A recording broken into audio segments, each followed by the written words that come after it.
no longer. And knowing these two teams, they're going to be really fast on this. The Kaja, the Eve already banned out, the Joy, as well as the Wanwan banned out for the side of Echo. But this time we are seeing that RRQ have decided to be on the blue side. So let's see what that first pick is going to be. I'm expecting Eve or Carry. We'll see what Echo wants to leave up. They don't ban out the glue. I think we see RRQ take glue 100%. right away. And that means that Echo might be considering banning out the carry this time. Or if they give it up, they now have better trades. Because when you pick up the carry on RQ's side, you can get the glue on Echo's side. So that's a better trade for Echo. Then again, they ban the carry. So you go glue this time for RQ Hoshi. Or do you pick up the Grok? I feel like even though glue is good, we've seen Echo whip out the Dire off a couple of times. Farsa Grok, I think, is the opening here. Farsa Grok? Okay, they got the Farsa. Let's see if this next one is going to be the Grok. Well, what else do you answer the glue with, right? There's I do agree with you. The Dyroth is actually going to be a good pick. I think they are going to pick it their third pick, because there's a big chance that RQ Hoshi will just ban it out in the second phase. So maybe that's the last pick of the first phase for Echo. For now, they're really thinking about the Grok. I do want to say though, the team that holds the Grok in this series loses the game. So that's what you're going to say. Yeah. You're going to stick by that too. Stats don't lie though. Games 1 and 3, that's RQ. And game number 2, that's Echo.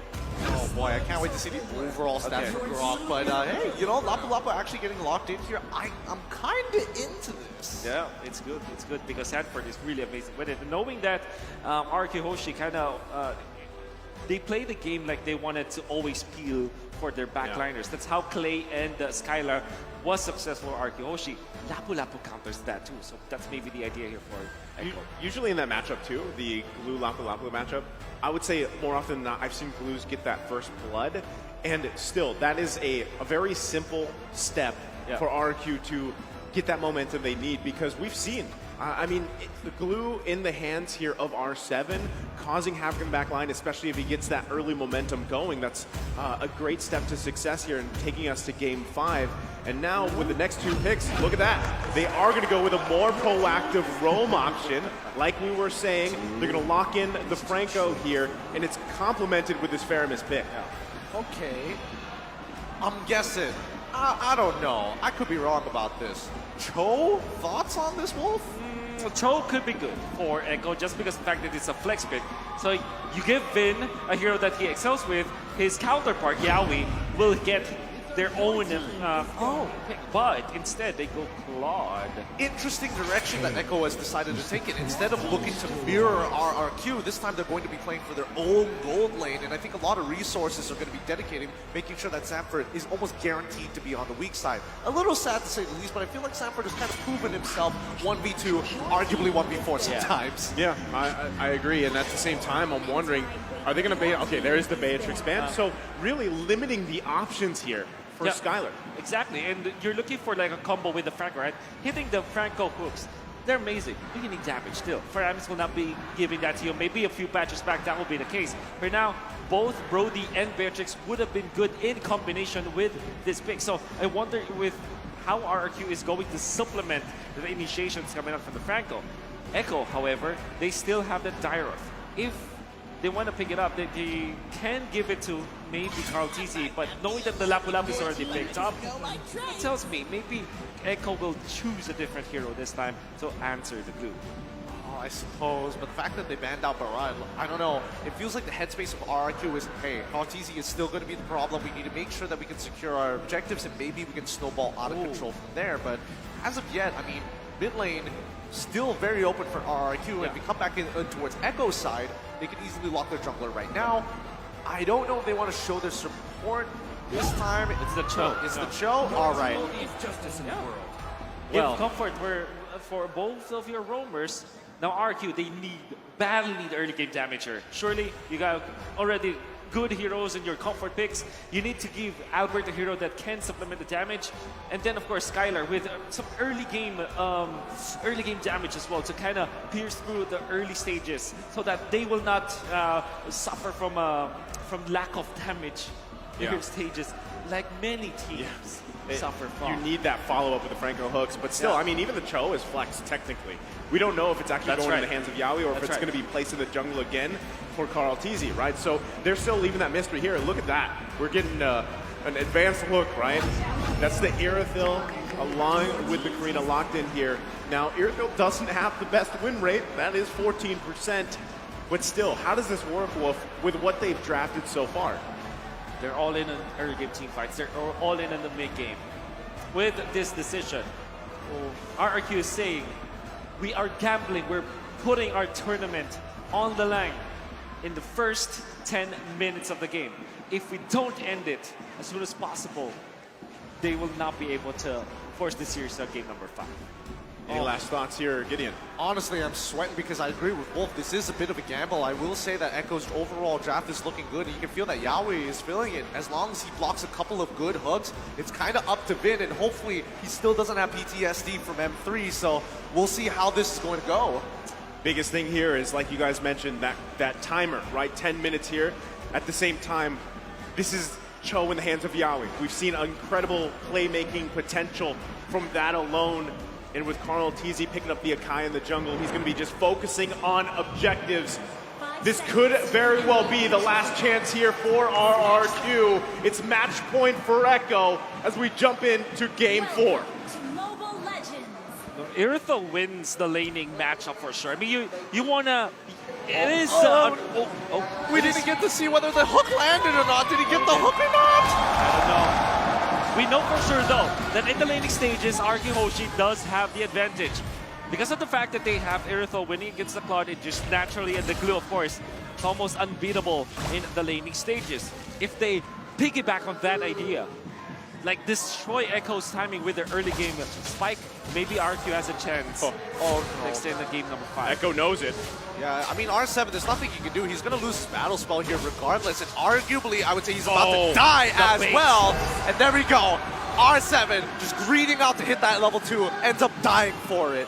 That's not how you want to start the game here for RRQ. I mean, you mentioned it, Gideon, baited into it, and still, I mean, at that point, you have Sanford, who again got the MVP previous game, same hero, now has an upper hand, but the kill going over to Sanji on this same hero, Pharsa, is going to be deadly, but Benny Cutie. Yep, Vin, he wants to land it. Oh, the hook doesn't connect. Benny Cutie is able to just sidestep it in time. The dive fails, they back away, and now the level 4s are rolling in. R7 didn't respect the fact that Sanji rocks a flicker this time. That's why he was taken out. And minor mistakes coming up from RRQ. It's going to be... So, I guess the word that you use here is compound interest, right? That's what we are. Have to take note if you're RRQ. Yeah, now look at this situation, right? Because of that death, that does mean that R7 is not going to hit his level 4 in time. The early proxy is going to make sure that they have priority, and now that if they can get mid to push, that would be ideal. But let's see how the situation plays out. It's now RRQ trying to get some kind of information as Albert now being threatened by Sanford. He might actually die here. Albert's still alive. Glue ends up dying again. How did R7 die on the top side of the map? Sanji is able to pick him off. Talk about Sanford and Sanji, the San duo, just making waves here for Echo. 2 minutes into the game, and this is a tough situation for RRQ already. I mean, yes, the gold lead isn't massive, but these minor decisions, these plays across the map are going to cause waves throughout the game. Man, Sanford's maneuver, after winning the top lane, just because of the help of Sanji, he's able to get level 4 before the turtle fight, for the first turtle of the game. That allowed him to invade the purple buff and make a, put some influence, put some pressure in the laning stage of RRQ Hoshi. Oh, and that's called Teasy getting picked off immediately. Echo. Oh, so very close, but here comes the Feather Airstrike. Flickering forward, he's guessing. Skylar is still alive. This could be a potential dive. Yawi, he wants it, he finds it, and gets the kick. Benny QT almost finishes him off. Yawi takes the kill, unfortunately. Vin finds the iron hook. Clay pulls him back, kicking back and forward, and Albert will secure the kill. You see that? You can't get away, Yawi. We've got 2 pulls.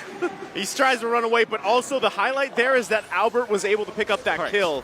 Big pickup here, Wolf. So you saw that they were able to take out Carl TC after what would likely be a snag coming out from Vin. Eventually, though, the dive, flicker in coming out from Sanji, forced Skylar to be very low, and then Yawi found the opening under the turret. Good thing though for RQ, they have found some traits with Albert getting 2 kills. Yep, and now they're going to be walking up. Echo looking to invade Albert, but they don't want to commit too much in this situation. Now, let's talk about the lane states, right? Because Vin, he's trying to make something happen. Oh, Clay, Purify. good Purify. Doesn't get kicked out of position. Well, it's a good thing they have that. You were talking about the lane matchups here. I mean, this one specifically, Sanford's going to have the upper hand here. As we're seeing, I mean, R7's got to kind of make his way back from that deficit now in the early game. Again, Wolf, you called 10 minutes here, and it might turn out to be even less than that.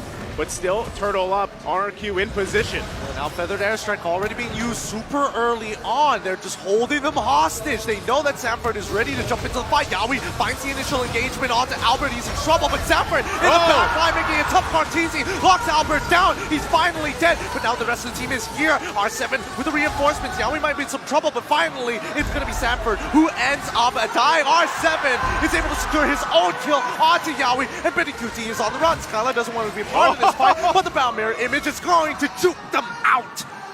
Wow, what a move coming out from Beniguti getting out of there. And even the fact that he threatened for a kill onto 3 of the members of Hoshi. It all started with a stack though. Well, he's going to get pulled back. The Feathered Airstrike should be able... Oh, actually, there we go. Magic Worship going to do the last tick of damage. Yeah, that burn does hurt, right? Able to secure the kill there of Sanji. That's 3 kills now for him. Yeah. Going to profit off that, build in. Let's take a look at the items, how this is playing out here, Okay. Wolf. So at least a little bit of an advantage for the Karina, but with all the casual items like the Dreadnought Armor and the Molten Essence, there's no full item yet for the Karina. That's why they're not yet able to like, actually teamfight with that. And then of course, Irithel, you need more items here. Windtalker, eventually the second item will allow him to dish out the damage already. So that's the power spike that you're looking for RQ. Beniguti though, with 0 deaths and 2 assists and the Avarice, is now in a very comfortable spot. DHS, eventually Golden Staff. You can imagine his farming speed to go off the roofs when he gets that second item.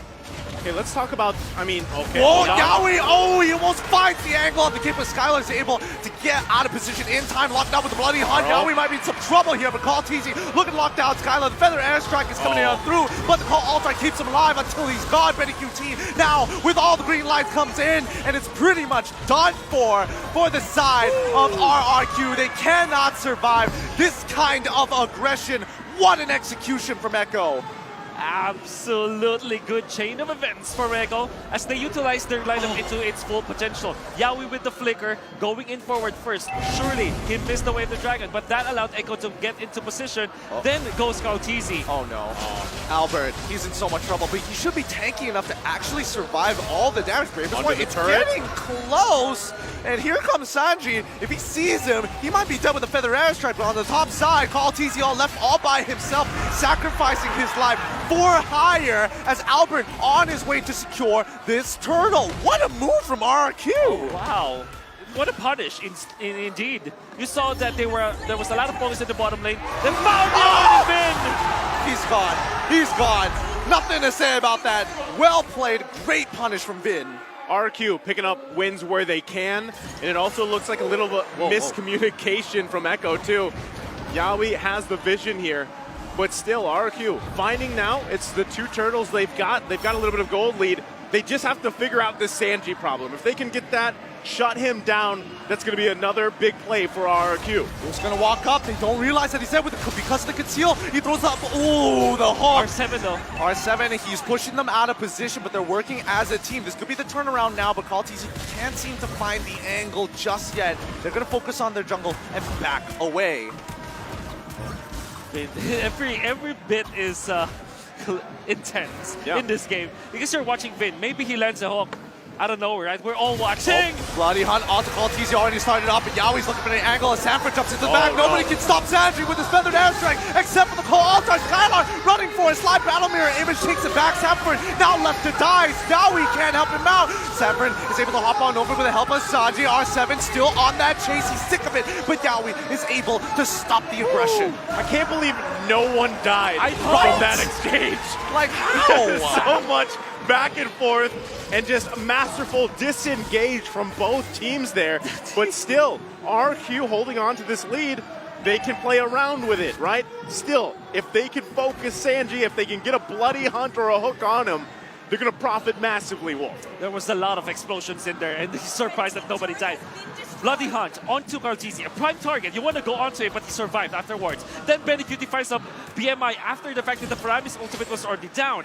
Killthreat onto Irithel, but wasn't able to find it as well. Oh, Yawi, he's looking for an angle, but again, Vinda doesn't punish him my just yet, knowing goodness. that he has the Shunpo. However, the mid lane, we do see Samford. He's getting himself out of there. Again, the aggression pushed back. This match is electric. This particular game, everything is so close. It's You can so feel high it. stakes. The tension, not just in the stadium, but in the game as well. Now this Lord being worked on here, half health. Oh, he hits Cartesia, and now Sanford has the save and Feathered Airstrike as well, but R7 gets into the back line, forcing it out. They got Irithel. Sanford has done it. He's doubled the damage, and now RR2 are on the run. R7 is still in the middle of it, but a double kill coming in from Sanford is more than enough. Cartesia is trying his best with a Hurricane Dance. He's trying to push what as a many kill! people as he spit. It's too late. Beniguti in the middle of it gets 3 already. Sanford, a triple kill all by himself. Maniac make it, and now Albert the Focus gonna be able to survive, but his team is taken care of. Sanford literally destroyed RQ in there. The zone out with the combo. This is why they first picked this Lapu Lapu. He won his laning stage. He was able to pressure Albert, and then in the most important team fight for Echo, the first Lord of the game, he was able to tag Albert, take him out with the Bravest Fighter, the combo, then gets a double. The kick from Yawi allowed Echo to take that Lord despite Cartesia being grabbed by that glue. The kick from Yawi displaced Albert, and this is a massive victory for Echo. Right now, still Lord going to be on the bottom side. They're going to continue to get these turrets across the map, opening it up for themselves. Now they have the lead of 2K here. And at first I thought, Sanford was going to say, hey, Sanchi, you can get the MVP this game, but now they're competing for it. RRQ has to have an answer for this. Yawi, he finds the kick onto Vin. They want to take 1 by 1. And unfortunately for Vin, there's nothing he can do about it. Nicely played by Echo. Good bait from Sanford as the outer turrets will fall, and Echo will slowly creep their way in towards those inhibitor turrets. No big ultimates as of yet. RRQ can actually defend this relatively well here, unless Skylar gets picked off. Cartesia gets pulled back, but he's too tanky to actually be punished for now. Albert, he's walking very close to the fire, but again, 1-0, all outer turrets are destroyed. All right, so RRQ still in this game. It's 4K ahead for Echo, though. The time is up that you mentioned, Wolf. You said 10 minutes. I think Gideon agreed. Yeah. We're now at almost the 12-minute mark here. Is there any saving grace in terms of items or even macro play that RRQ can do to turn this game around here, Wolf? Well, it's just really the hook coming out from Vin if they find an opening, right? And I think that they are focusing on Cartesia so much. Surely it's great in the first few minutes of the game. Yeah, they can take out the Akai, but I think it came to a point where when you go on to Cartesia, there's a lot of supports coming out from Echo.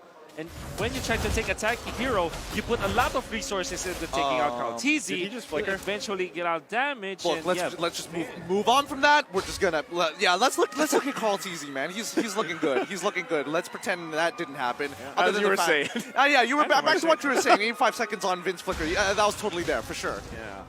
Wow. Okay. All Wolf can say is, yeah, wow. All right, goes back to the game. Yeah. Yes, that is a detrimental for this Lord fight. It's going to be up now in about 6 seconds here. Echo, great positioning as they get set up. You're going to have to keep an eye as well on Yawi. He's going to be looking for the right target. Skylar having a very tough game on this Irithel, even with that sprint. Play trying to get some vision. And it's the same setup that we saw in the previous game, but this time it's just Yawi in that topside rush. They're just waiting. Can RQ do this? They're just waiting for this fight. I mean, Echo is baiting it out. They're going to reset Oh, topside. the Yawi kick! fights the kick on to Skylar once again. Cole Altar, it's not going to be enough, but they have a spin. Will lock down Vin once more. It's just timed out, and now Clay is just left all by himself, left in the hands of Benny QT with 2 down. That's a free Lord. Yeah, we finding a big opening onto Skylar. I wonder how he got that, but RQ wanted to bait out the Lord and Echo just styling on them. It really looked easy for Yawi to do it. I mean, that's just, at that point, the positioning of Yawi there, he knew that the best angle for Skylar to come from was that top side, because you can just pop that sprint and kind of run around, hopefully to find a member of Echo, but it just didn't work out for them. Yawi sniffed it out. He knew exactly where to be, and they focused on Skylar. And again, this begs the question, is Irithyll the weak link here in this lineup for RRQ, Wolf? In the latter portions, I would say yes. You understand why they picked it up. It makes a lot of sense when they did, but they weren't moving as if they wanted Irithyll to be successful. Well, let's find out here at the very end as the inhibitors will fall. Feathered Airstrike already down. Echo is going to take as much as possible. However, the mid as well as the top side have not collapsed at the same time. R7 is doing a very good job at keeping it alive, having a bit of a pillow fight with Call TZ. Nobody really winning there as the mid lane Yawi? now clash, but Yawi, does he find the angle? He finds the kick onto Vin. They're trying to collapse on it. The Bravest Warrior is already in, but Skylar slows them down with the Queen's Call. Heavy spin activated with the call. Altar the backline being attacked. Albert as well, trying his best. Feathered Airstrike coming back off a cooldown, but he gets stunned up. He has to move away. Top side is already destroyed, and a 4v5 has been already down.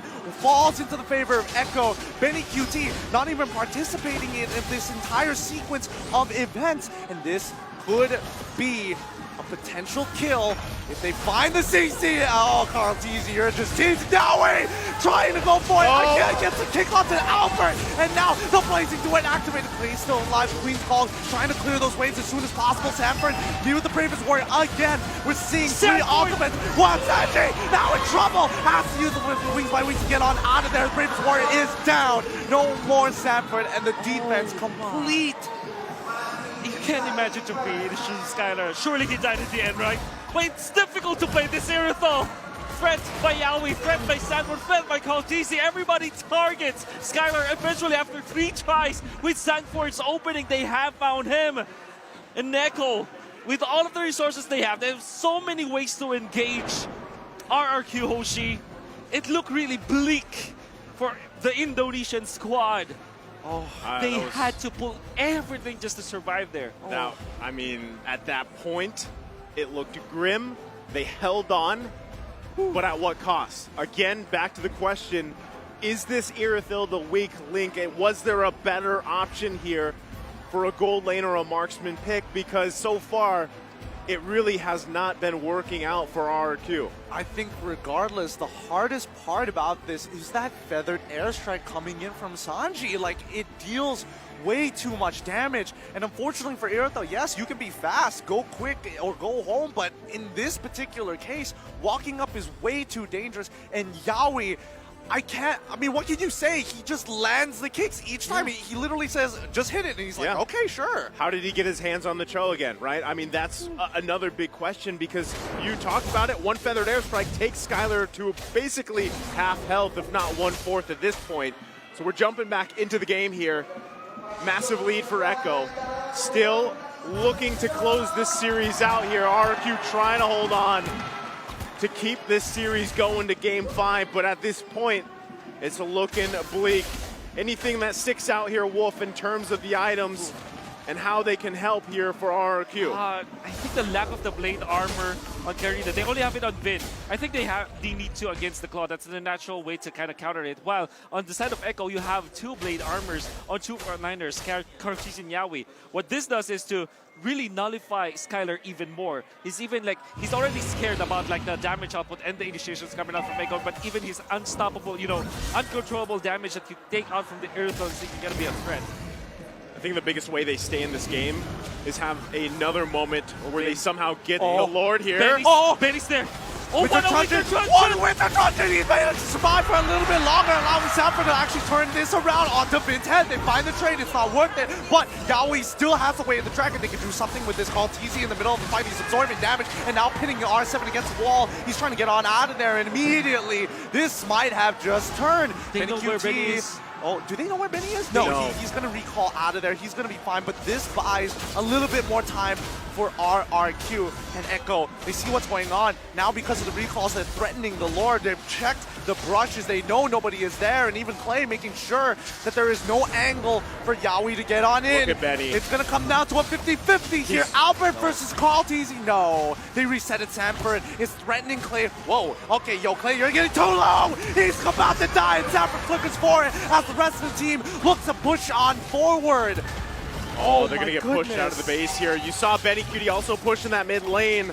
They have to respond, and this could, because of those decisions and Clay being down, Echo now in a position to take the Lord. Way of the Dragon already onto R7, can split, saving him. Oh. No, the feathered airstrike from Sanji, able to take him out. Sanford is on fire. Albert locked against the wall. Occult Altar already popped. They're resetting the Lord just to get into the middle of this fight. Skylar, he's trying his best to dish out damage, but those blade armors are making a difference. And the Queen's Call isn't enough, and Sanford gets his ult again. Clay has to get on out of there. Ghostbusters ain't enough, and Sanford is going to slowly make his way forward. He takes on one, and now the end is nigh. Albert is still on the run. Can they do anything about this? Oh, no. With so many minions on their side. Yaoi is already down. Pulling on already onto Benny Cutie, but Benny Cutie! Benny has done it! Wow. A game to make history. Once again, the Filipino dynasty goes on. The grand finals has been set. Echo loud, Echo proud. GG, well played. The storm cannot be contained in this series, and a force to be reckoned with here. This Echo squad, definitely Echo loud, Echo proud. And it's a sad day for the fans of RRQ in Indonesia, as unfortunately they won't make it to the grand final here in M4. Let me teach you a word that doesn't exist once again. Endable.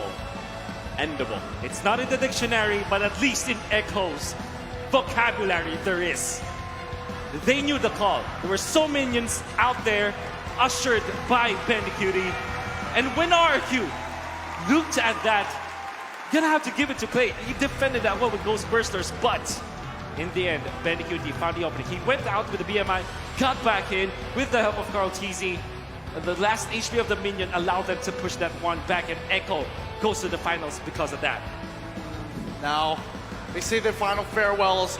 That is RRQ, but you have your second grand finalist making their way down the stage. It's Echo from the Philippines. The kingdom has fallen, Echo securing the last grand final slot. And again, a rematch back from the MPL Philippines Season 10. It's going to be the defending world champions, Blacklist International.